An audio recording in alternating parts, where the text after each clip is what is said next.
Quand le monde a vu Ibrahim Traoré prendre le pouvoir au Burkina Faso, il était impossible pour eux de penser que le brillant et intelligent Burkinabé pourrait élaborer un plan qui pourra sauver toute l'Afrique de l'Ouest et voire même de réunir les Africains pour mieux combattre les terroristes, au lieu de se reposer sur les soi-disant aides des étrangers. Qui est en effet un principe qui a été élaboré dans le but de rendre l'Afrique impuissant et d'exploiter leurs ressources naturelles. Les idées brillantes du Burkinabé a le potentiel de réunir l'Afrique et de les rendre plus puissants. Voulez-vous connaître le grand plan d'Ibrahim Traoré qui peut sauver l'Afrique de l'Ouest? Alors regardez cette vidéo jusqu'à la fin. Le président Ibrahim Traoré a déclaré que son objectif principal c'est d'abord la sécurité. Il a été très clair dans ses propos. Il a dit si tous les États africains s'étaient réunis depuis 2012 pour chasser les terroristes au Niger, c'est qu'ils n'en sont plus où ils sont aujourd'hui.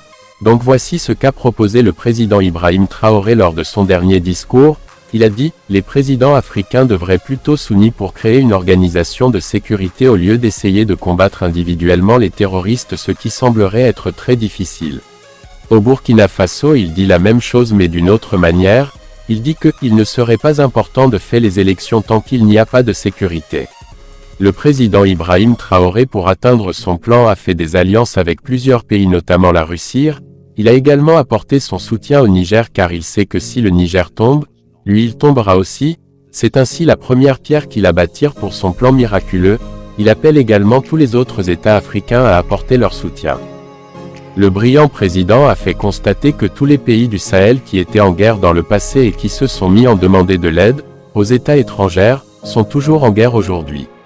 Mais pourquoi le président Ibrahim Traoré insiste beaucoup sur la sécurité? Il fait juste parce qu'il a compris que la sécurité est la clé première pour un développement économique et une vie favorable. Il soulevait que tous les États qui sont victimes de terrorisme sont les anciennes colonies françaises. En effet, la France n'a pas été le seul colonisateur en Afrique. Il avait aussi d'autres pays, mais ces pays ont laissé leurs colonies lorsqu'ils ont obtenu leur indépendance, mais ce n'était pas le cas de la France. C'est pourquoi les pays comme le Niger accusent la France qu'ils fournissent les armes aux terroristes. Le dernier plan Ibrahim Traoré est d'éliminer tous les prétextes que les Occidentaux pourraient utiliser pour exploiter ces ressources. Le président Ibrahim Traoré veut réaliser un plan de l'un de ses prédécesseurs Mohamed Kadhafi. Pensez-vous que Ibrahim Traoré est le leader que l'Afrique a besoin maintenant? Partagez-nous vos avis en commentaire.